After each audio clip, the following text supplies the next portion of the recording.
Ya göyden yere görümüzdür, ya göylerin özüne yaparım.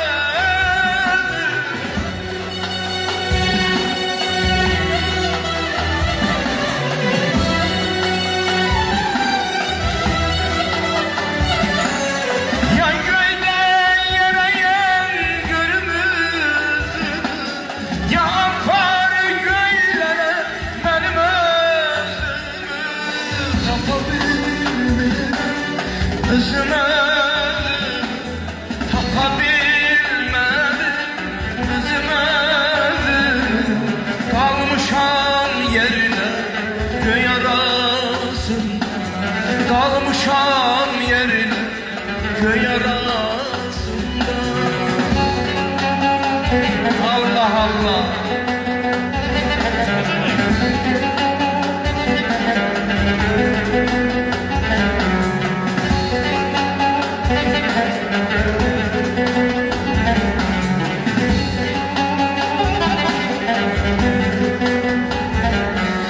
Baxıram ulduzlar məni çağırır, getmək istəyirəm kimsə saxlayır.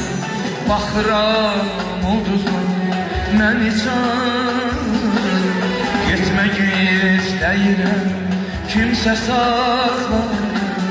Yaş ötür ölümdən məni halayır, yaş ötür ölümdən məni halayır.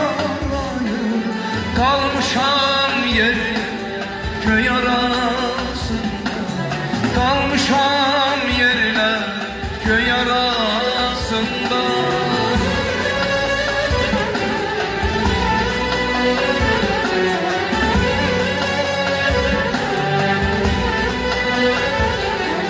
Ya göyden yere görümüzdür, ya apar göylere benim özümü.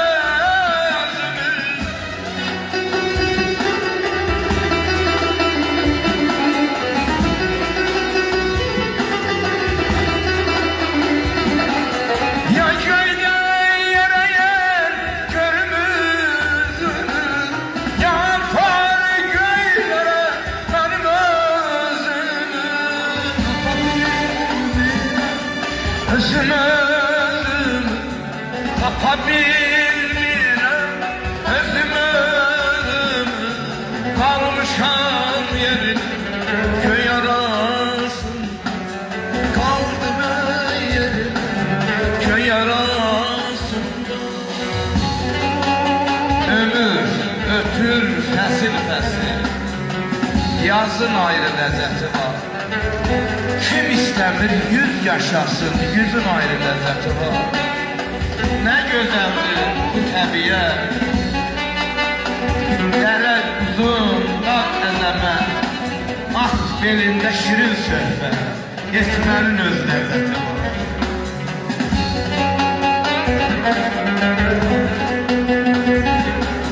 Kalmışam yerim göy arasında, kalmışam yerim göy arasında.